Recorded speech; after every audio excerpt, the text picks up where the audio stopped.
Ao amanhecer do dia 28 de maio de 2024, em Manaus, capital do estado brasileiro do Amazonas, alguns parentes se dirigiram à casa de Gigi Cardoso. Já fazia mais de um dia que ela não dava notícias. Mensagens em aplicativos e ligações permaneciam sem resposta. Considerando tudo isso, os familiares não podiam ficar de braços cruzados. Por volta das 6 da manhã, eles chegaram à casa no bairro residencial. Atrás dos portões fechados, reinava um silêncio inquietante. Ninguém respondeu às batidas. Os familiares decidiram entrar, e quem abriu a porta foi o irmão de Gigi, Ademar Farias. Ele estava visivelmente tenso. Dentro da casa estavam a mãe da jovem, Cleucimar Cardoso, e também alguns funcionários da rede de salões de beleza que pertenciam a Gigi. Ao entrarem no quarto onde Gigi estava deitada, os familiares ficaram paralisados. A jovem estava imóvel, coberta por um cobertor. As perguntas davam respostas vagas. Ela está descansando. Está acontecendo um processo espiritual. Mas uma coisa era clara: Gigi estava morta. Os familiares, chocados, imediatamente procuraram a polícia.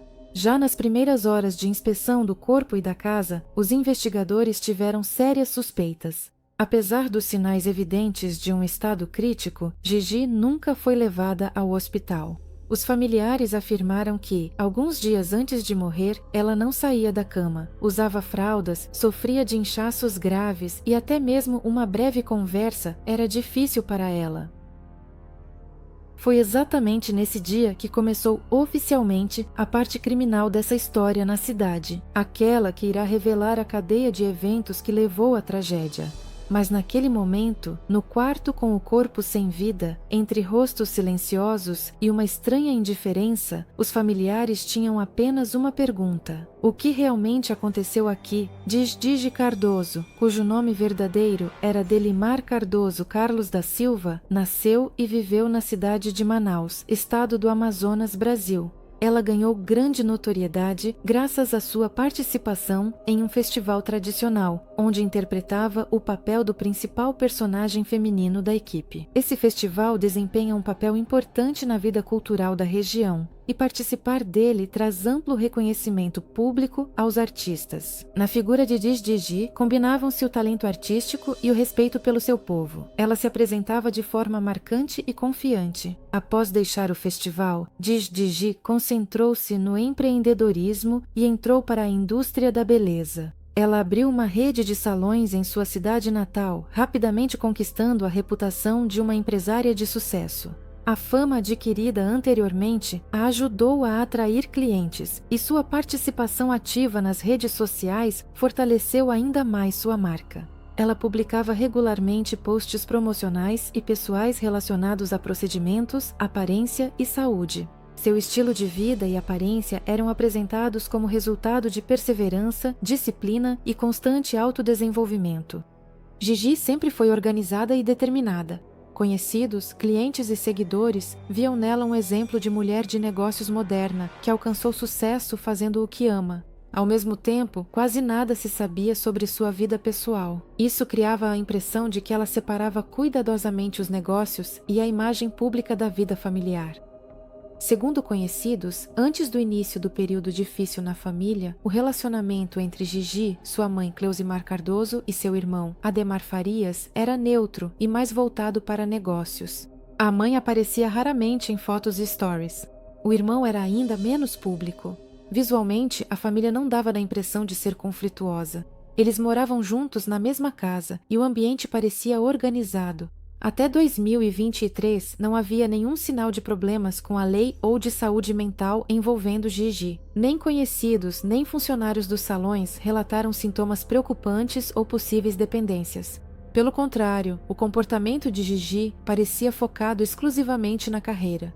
A reputação dos seus salões se mantinha em grande parte graças ao trabalho em sua imagem pessoal. A confiança na jovem também fortalecia o negócio. No entanto, mais tarde, em conversas particulares, alguns parentes admitiram: ninguém esperava que nesta família pudessem acontecer eventos que depois se tornariam objeto de um processo criminal. Na véspera do incidente, havia várias pessoas na casa de Gigi Cardoso em Manaus, sua mãe com o irmão, o ex-parceiro Bruno Roberto e funcionários da rede de salões de beleza. A atmosfera era fechada. Gigi estava em um estado debilitado e o ambiente na casa parecia desconectado da realidade. Os acontecimentos da noite fatal foram parcialmente registrados em vídeo, gravados por Bruno Roberto. A primeira gravação foi feita em 27 de maio, às 23h40. Nas imagens, Gigi está sentada com um frasco de cetamina em uma mão e uma seringa na outra. Bruno pede para ela largar tudo e não aplicar uma nova dose. A jovem não reage. Seu rosto e movimentos indicam um estado psicoativo profundo.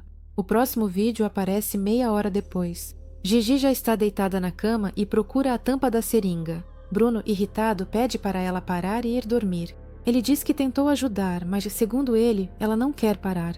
Gigi responde dizendo que vai aplicar mais uma dose, enquanto os outros presentes na casa permanecem indiferentes. O comportamento de Bruno causa uma impressão ambígua. Ele fala com preocupação, mas permanece passivo. O homem não tenta impedir o que está acontecendo, pelo contrário, continua filmando, como se estivesse apenas registrando um episódio e não uma tragédia. Naquela noite, Gigi disse várias vezes abertamente que pretendia fazer uma viagem ou partir para outro plano. Essa retórica reflete as crenças internas da família. Supostamente, a cetamina seria capaz de abrir portas para outras realidades, mesmo quando os sinais de overdose já estavam muito evidentes. Nem a mãe, nem o irmão, nem Bruno, nem os funcionários do salão chamaram ajuda médica. Na manhã seguinte, Bruno informou que encontrou Gigi sem sinais de vida. Na casa ainda estavam Cleusimar, Ademar e pelo menos 2 funcionários do salão. Mais tarde, descobriram que a morte ocorreu por volta das 2 horas da manhã. A própria ideia de pedir ajuda médica parecia nem ter passado pela cabeça deles. Eles continuaram seguindo seu estranho ritual, ignorando o óbvio. Segundo a versão da família, Gigi não morreu, mas deixou o corpo temporariamente. Diziam que isso fazia parte de sua prática espiritual. Afirmavam que ela deveria recobrar a consciência em 4 horas. Quando isso não aconteceu, levaram o corpo para o sol. Supostamente, os raios da manhã trariam a alma de volta. Depois, ela foi levada de volta para dentro de casa. Todas essas manipulações apenas criavam uma falsa realidade, e a morte clínica era irreversível. Os vídeos gravados por Bruno só se tornaram conhecidos pela polícia durante a investigação. Eles serviram de base para o conjunto de provas.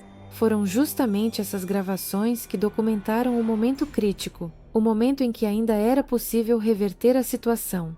A morte de Gigi Cardoso não foi repentina. Foi resultado da inação e da recusa em enxergar a realidade. Essa noite se tornou um ponto de virada no processo criminal e causou grande repercussão não apenas pelo fato da morte em si, mas também pela total ausência de responsabilidade elementar por parte daqueles que estavam por perto. Um mês antes da morte de Gigi Cardoso, seus familiares procuraram a polícia para registrar uma queixa. Eles acreditavam que Gigi estava sendo mantida em casa contra a sua vontade. No dia 24 de abril de 2024, agentes da Polícia Civil de Manaus foram ao local após serem chamados. O motivo foi a piora repentina do estado de saúde de Gigi e as constantes recusas em permitir a entrada até mesmo dos mais próximos na casa. Naquele momento, ela havia parado de atender ligações, não saía de casa e, segundo os familiares, já não conseguia se locomover sozinha. Quem recebeu os policiais foi Cleusimar. Ela afirmou que Gigi estava bem e não precisava de ajuda. Quando um dos policiais pediu para ver o quarto da filha, deparou-se com a porta trancada. A gravação feita no local registrou uma discussão entre Cleusimar e o policial. Ela afirma que sua filha não está em cativeiro e que os policiais não têm o direito de entrar sem um mandado. A gravação é interrompida no momento em que um dos policiais se aproxima da porta, atrás da qual supostamente está Gigi. As ações seguintes não foram registradas, mas o resultado é evidente: não houve intervenção. Segundo a família, Gigi conversou com os policiais e se recusou a deixar a casa. No entanto, não se sabe em que estado ela estava durante essa conversa. Os familiares não desistiram das tentativas. Foi criado um grupo no WhatsApp chamado Resgate da Gigi. Participaram dele membros da família e outros conhecidos que já haviam notado mudanças preocupantes. O objetivo era organizar a retirada da Gigi de casa e levá-la a uma clínica para desintoxicação de emergência. No entanto, o plano não pôde ser realizado. Os familiares temiam consequências jurídicas. Cleusimar mantinha sua posição e a polícia não tinha instrumentos legais para mudar a situação. Tentativas de resgatar Gigi já haviam sido feitas antes, mas todas esbarravam em um muro de silêncio e recusas, transformando a casa em uma fortaleza impenetrável. Do ponto de vista jurídico, a situação era a seguinte: uma mulher maior de idade vivia na casa por vontade própria, não relatava violência e não pedia ajuda. As formalidades mantinham a situação fora do alcance da intervenção legal. Esse episódio expôs a fragilidade de todo o sistema de resposta, mesmo diante de sinais claros de dependência grave, instabilidade psicológica e exaustão física. Os procedimentos oficiais se mostraram mais fortes do que o bom senso. Os familiares ficaram sem saída. O dia 24 de abril foi a última visita registrada das autoridades policiais a essa casa. Mas entre aqueles que planejavam o resgate, ninguém teve coragem de tomar medidas decisivas. Ninguém mais procurou o Ministério Público, nem chamou uma ambulância. Gigi não conseguiu sair desse círculo vicioso. Um mês depois, ela morreu, sem nunca ter recebido ajuda. Após o início da investigação, a polícia constatou que dentro da casa da família Cardoso, em Manaus, funcionava uma estrutura informal com características de seita. Ela se chamava Pai, Mãe, Vida. Esse nome era usado de forma ritualística e simbólica, inclusive em tatuagens que alguns membros usavam. Por trás disso, escondia-se uma ideologia pseudo-religiosa baseada em uma mistura de esoterismo, práticas espirituais distorcidas e a justificativa para o uso de substâncias psicoativas. O principal dessa estrutura era Ademar Farias. Segundo a polícia, ele entrou em contato com conceitos semelhantes durante um tratamento contra a dependência no Reino Unido. Ao retornar ao Brasil, ele começou a promover ideias de uma transição espiritual, supostamente alcançável por meio de rituais com o uso de substâncias proibidas. A mãe também se juntou ao movimento, Cleusimar Cardoso, que mais tarde assumiu o comando de tudo o que acontecia na casa e em sua chamada comunidade. Posteriormente, Cleusimar tornou-se uma figura de autoridade. Era ela quem decidia quem e quando deveria consumir as substâncias. Ela afirmava possuir a capacidade de restaurar a energia por meio de sessões de luz. Esses rituais eram realizados tanto em casa quanto nos salões de beleza que anteriormente pertenciam a Gigi Cardoso. Nas reuniões, reuniam-se participantes, incluindo funcionários, que eram envolvidos nas chamadas práticas espirituais. O grupo utilizava um estilo de fala peculiar, vocabulário religioso, citações distorcidas e fórmulas fictícias de purificação. Durante as buscas foram apreendidas ampolas com substâncias proibidas, seringas, agulhas e instruções manuscritas para a restauração da alma. Isso indicava um envolvimento mais profundo do que se pensava inicialmente. A estrutura do grupo era hierárquica. A decisão final era tomada por Cleusimar, Ademar interpretava as mensagens e conduzia sessões separadas. Gigi, apesar da saúde cada vez pior, continuava sendo participante. Formalmente por vontade própria, mas seu estado indicava o contrário. O papel das substâncias proibidas na seita era sistêmico. O medicamento era utilizado de forma rigorosamente dosada, com seringas de insulina. A substância era obtida em clínicas veterinárias onde podia ser adquirida sem receita. A polícia confirmou o caráter regular das entregas. Uma característica marcante desse grupo era o isolamento. Os membros restringiam o acesso externo, não permitiam a entrada de parentes e controlavam qualquer informação que pudesse sair do círculo deles. Os visitantes eram obrigados a seguir as regras energéticas. Os discordantes eram declarados espiritualmente pouco desenvolvidos e excluídos. A dissidência não era permitida. Assim funcionava o sistema de controle psicológico e submissão da personalidade, disfarçado sob fachadas familiares e comerciais. Ela tinha suas próprias regras, hierarquia, rituais, controle de substâncias e uma ideologia que mascarava a dependência como iluminação. Esse sistema pseudo-espiritual tornou-se o pano de fundo sobre o qual a vida de Gigi foi destruída, e possivelmente não só a dela. O início do uso de substâncias psicoativas na família Cardoso não estava ligado à retórica religiosa, mas sim ao desejo de mudar a aparência. Inicialmente, tratava-se do uso de anabolizantes, conhecidos popularmente como bomba. Segundo os familiares, Gigi e seu irmão Ademar achavam que estavam acima do peso e tentavam rapidamente entrar em forma. Nesse período, eles começaram a se relacionar com um homem chamado Atos Silveira, que se apresentava como personal trainer. Mais tarde, descobriu-se que ele não possuía licença nem formação comprovada na área de educação física. Foi justamente Atos, segundo a investigação, quem sugeriu à família o uso de anabolizantes injetáveis. Ele mesmo aplicava as injeções, explicando como realizar corretamente os procedimentos e quais dosagens utilizar. Gigi e Ademar participavam disso.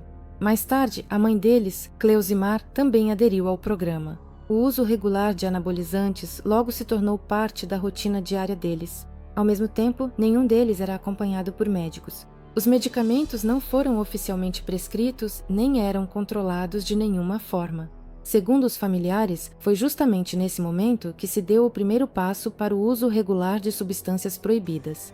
Os anabolizantes não eram vistos como um perigo, mas sim como um meio de alcançar a forma física desejada. Aos poucos, o controle sobre isso foi diminuindo, e a disposição para experimentos aumentava. Depois, Odemar começou a divulgar ativamente informações sobre a substância proibida como um meio que, em sua opinião, seria capaz de expandir a consciência. Tendo experiência com o uso de medicamentos injetáveis, ele passou facilmente dos anabolizantes para a nova substância. Ele contou sobre a cetamina para Gigi, que, segundo a investigação, estava sob sua influência. Logo ela também começou a participar do consumo. Cleusimar, já envolvida nas fases anteriores do experimento químico, juntou-se a eles com facilidade. A substância rapidamente passou a fazer parte do cotidiano. No início, era usada em microdoses, em forma líquida. Mais tarde, um dos conhecidos da família informou que o efeito era potencializado quando administrado por via subcutânea com seringas de insulina. A partir desse momento, o consumo tomou uma proporção muito maior. A casa passou a ter estoques constantes de ampolas e outros materiais descartáveis. Nessa altura, Gigi e sua família tomavam os medicamentos rigorosamente de acordo com um cronograma, em condições especialmente preparadas. As injeções eram aplicadas em uma determinada sequência e para um objetivo específico. Surgiram rituais que envolviam o círculo íntimo e funcionários dos salões. A cetamina, anteriormente utilizada exclusivamente na prática médica e veterinária, começou a chegar à casa por canais não oficiais. Em determinado momento, surgiu a ideia de abrir uma clínica veterinária própria para legalizar o acesso ao medicamento. Esse pensamento foi discutido entre Odemar, Cleusimar e outros. Posteriormente, funcionários de uma clínica veterinária em funcionamento realmente acabaram entre os envolvidos no caso. Foi justamente lá que, segundo a investigação, a família recorria para obter a substância. Com a transição para o uso constante, a estrutura de comunicação dentro da família também mudou. Todas as decisões eram tomadas em um círculo fechado, e qualquer tentativa de intervenção externa era percebida como uma ameaça. O estilo de vida passou a ser construído em torno da substância, desde a rotina diária até as conversas e objetivos. Pessoas que antes levavam uma vida social comum acabaram completamente submetidas à dependência, disfarçada de ideologia. Assim, o caminho para a dependência começava com um desejo aparentemente inofensivo de mudar a aparência, passava por experimentos com anabolizantes e terminava com a administração regular de uma substância mais séria. Todos os participantes eram envolvidos gradualmente, mas a cada dia, cada vez mais profundamente. A química tornou-se parte integrante do cotidiano e o foco mudou do controle do corpo para a ilusão de controle sobre a mente. No verão de 2023, na cidade de Parintins, estado do Amazonas, faleceu Maria Venina, de 82 anos, mãe de Cleusimar Cordosso e avó de Gigi. Isso aconteceu durante uma festa tradicional, quando estavam na cidade Cleusimar, seu filho Odemar Farias e a própria Gigi. Naquele período, a família morava na casa da idosa, cujo estado de saúde era grave, idade avançada, doenças crônicas e a depressão prolongada minava sua saúde. No momento da tragédia, estavam na casa Cleusimar, Ademar e Gigi. Outros parentes, que antes moravam com Maria Venina, supostamente foram convidados a sair para não atrapalhar o ritual de cura que Cleusimar pretendia realizar em um círculo familiar restrito. Durante esse ritual, a avó recebeu injeções de medicamentos que já haviam sido usados anteriormente na família. Segundo dados preliminares, tratava-se dos mesmos anabolizantes. O procedimento era apresentado como uma forma de restaurar a energia vital. Os participantes acreditavam que os medicamentos, combinados com certas ações, poderiam melhorar o estado de saúde ou até mesmo levar à cura. No entanto, durante a sessão, Maria Evenina perdeu a consciência. Seu estado piorou drasticamente. Nenhuma assistência médica foi chamada. Tudo aconteceu a portas fechadas, sem a participação de médicos ou de pessoas de fora. Segundo os familiares, posteriormente interrogados pela polícia, Cleusimar afirmou que era capaz de trazer sua mãe de volta à vida por meio de oração e concentração espiritual. Mesmo após o funeral, Cleusimar continuou insistindo. O retorno era possível, supostamente através do apelo a forças superiores. Essas declarações causaram preocupação entre os familiares, mas naquele momento não havia motivos formais para abrir um processo. A morte foi registrada como natural. Esse caso se tornou o primeiro episódio registrado. Foi exatamente então que começaram a surgir elementos da doutrina interna, que mais tarde se consolidaria em uma seita. Lá, Cleusimar assumiu uma posição de liderança. Sua opinião passou a ser determinante não apenas em questões espirituais, mas também na tomada de decisões que influenciavam diretamente a vida de outras pessoas. Mais tarde, os familiares levantaram a hipótese de que a morte de Maria Evenina foi resultado da ação de medicamentos administrados. No entanto, na época não havia base de provas, e o caso não recebeu avaliação jurídica. A investigação policial só começou um ano após a morte de Gigi, quando os investigadores compararam as circunstâncias de ambas as mortes e começaram a analisar a dinâmica interna da família. Esse episódio permaneceu fora do campo de visão da polícia e do público até que todo o quadro fosse revelado. Foi então que ficou claro: a morte da avó não foi um acidente, mas uma consequência direta de uma ideologia destrutiva, onde slogans espirituais escondiam a perda de conexão com a realidade e o completo apagamento dos limites do permitido. A rede de salões de beleza pertencente a Gigi Cardoso era considerada, até o fim, um negócio estável e de boa reputação. Os clientes vinham, os funcionários trabalhavam e fotos e vídeos dos salões eram publicados nas redes sociais. No entanto, alguns funcionários não eram apenas testemunhas, mas participantes ativos. Uma das figuras-chave que prestou depoimento foi a maquiadora Claudele Santos da Silva. Depois, ela foi liberada para a prisão domiciliar, com uma tornozeleira eletrônica. Ela tinha sob sua responsabilidade uma criança pequena. Claudele declarou que esteve várias vezes na casa de Gigi e a viu em estado grave. Ela não conseguia se locomover, reagia com dificuldade à fala e estava fisicamente exausta. Tentando ajudar, Claudele lavava e arrumava o cabelo dela. Mas ela não se atreveu a ir além, pois tinha medo de perder o emprego. A investigação confirmou que Cleusimar e Ademar controlavam não apenas os rituais, mas também o negócio. Os funcionários dependiam das decisões deles. Horários, pagamentos, distribuição de clientes, até mesmo a possibilidade de permanecer no trabalho dependiam diretamente da lealdade. Discordar significava correr o risco de ser demitido. Formalmente, os salões continuaram funcionando até o final de maio de 2024. Os visitantes não suspeitavam de nada. Os procedimentos aconteciam conforme o cronograma. A ordem externa era mantida, mas nos bastidores, sessões com uso de substâncias eram realizadas periodicamente. Eram conduzidas pelas mesmas pessoas que lideravam os rituais. Alguns funcionários eram convidados para essas sessões sob o pretexto de práticas energéticas. A recusa não era punida diretamente, mas levava à perda de confiança. Os investigadores concluíram que os salões se tornaram parte de uma estrutura de influência ramificada.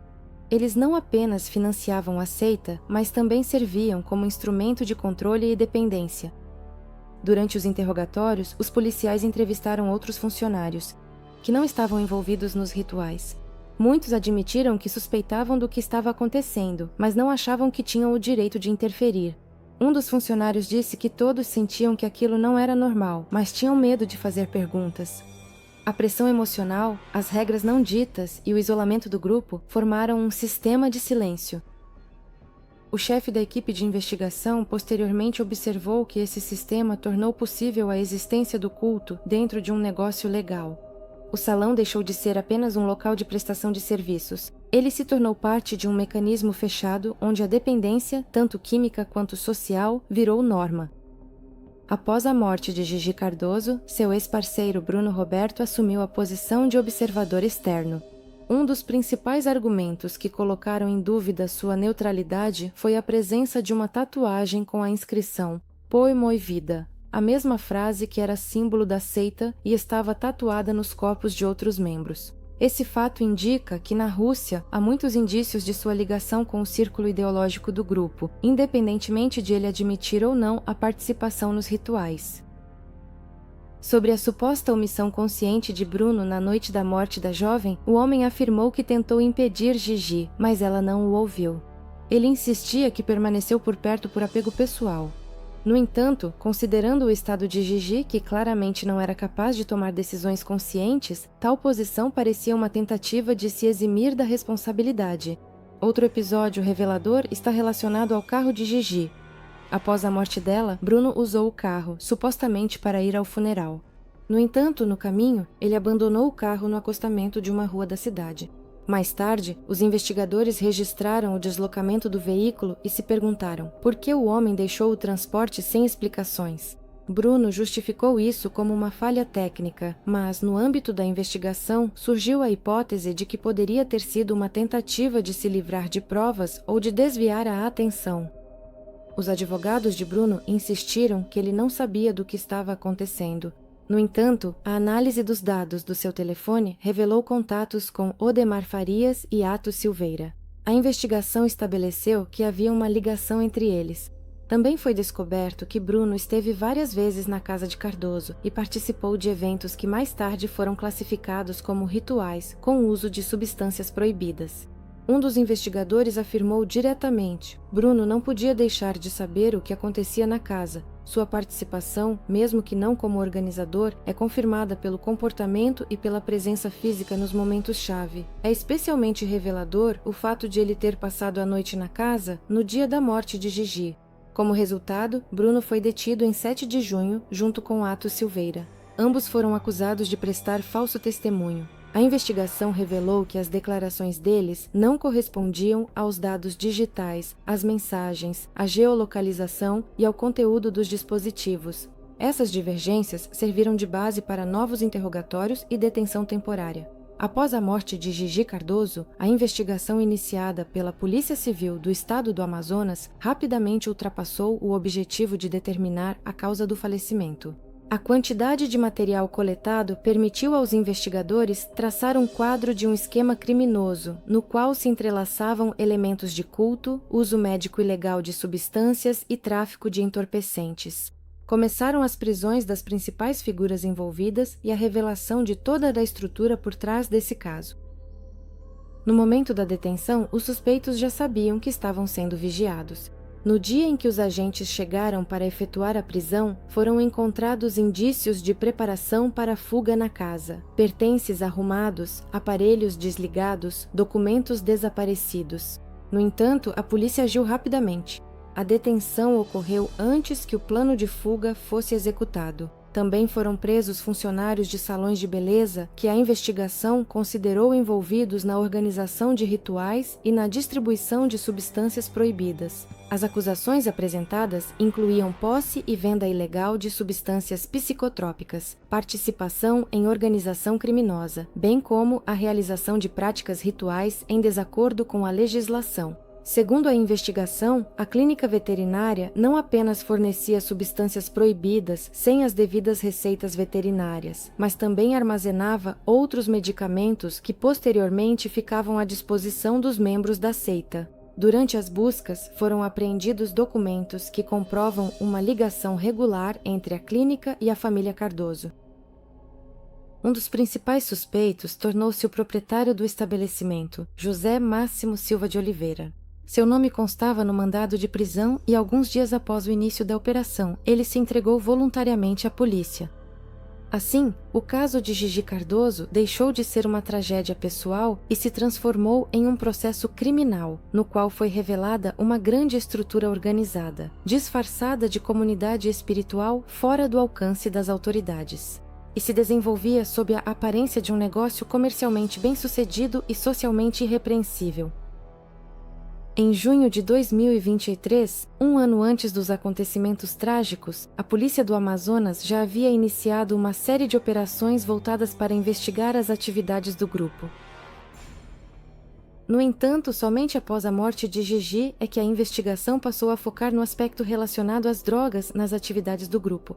Em dezembro de 2024, o Tribunal da cidade de Manaus proferiu a sentença do caso. Com base no conjunto de provas, o tribunal condenou cada um dos culpados a 10 anos, 11 meses e 8 dias de prisão em regime fechado, além de uma multa de R$70 mil para cada um. Após o julgamento de grande repercussão, o caso de Gigi Cardoso continuou no centro das atenções.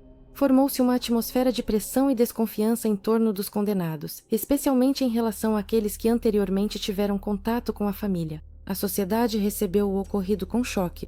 Na internet, as pessoas continuam discutindo horrorizadas como, dentro de uma mesma casa, pôde surgir uma estrutura que imitava uma seita religiosa, violando todas as normas morais e criminais. As autoridades do estado do Amazonas começaram a realizar inspeções em outras instituições onde substâncias psicoativas poderiam estar sendo usadas sob o pretexto de terapia ou despertar espiritual.